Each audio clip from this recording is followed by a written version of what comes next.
ए भैया, आज हम रितेश पांडे माई के एगो ओह अनन्य भक्त के बारे में बतावे जा रहल बानी, जेकरा भक्ति के चर्चा पूरा गांव नगर में रहल। त एक दिन ओह नगर के राजा ओ भक्त के अपना दरबार में बुला के कहलन कि ए रहसु, अगर तोरा भक्ति में इतनी शक्ति बा तो तू आज अपना माई के प्रकट करके दिखाओ, ना तो ये तलवार से आज तोर जान ले। तब भक्त रहसु कौना भाव से माई के बुलावत है भैया, सुनी सब।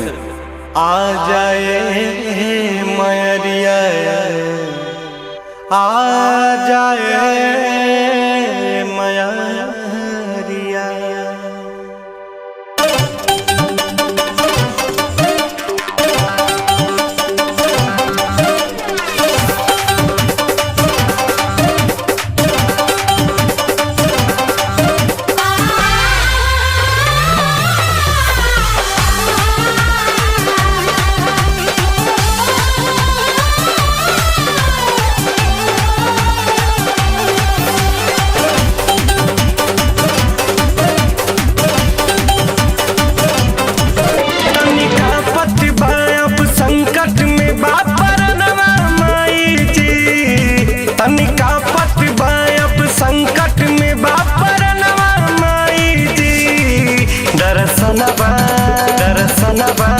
मोदी भैया, मोदी भैया, दरसनवा ना देहबू त जाई जनवा माई जी। दरसनवा ना देहबू त जाई जनवा माई जी। तनिका पत बायब संकट में बापरनवा माई जी। तनिका पत बायब संकट में बापरनवा माई जी। दरसनवा, दरसनवा, मोदी भैया, मोदी भैया, दरसनवा ना देहबू त जाई जनवा माई जी। दरसनवा ना देहबू त जाई जनवा माई जी।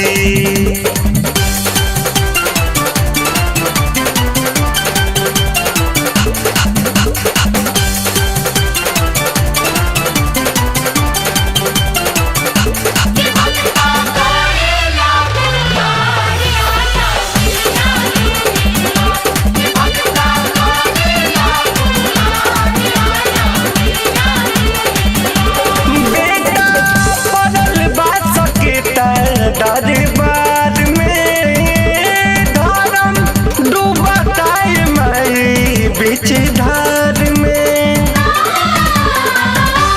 बेटा पड़ल बा सकेता दरबार में धर्म डूबता है माई बीच धार में।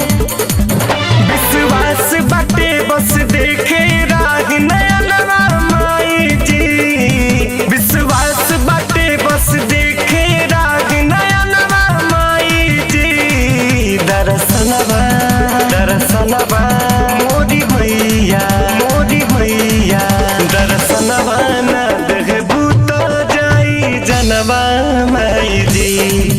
दरसनवा ना देहबू त जाई जनवा माई जी।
माई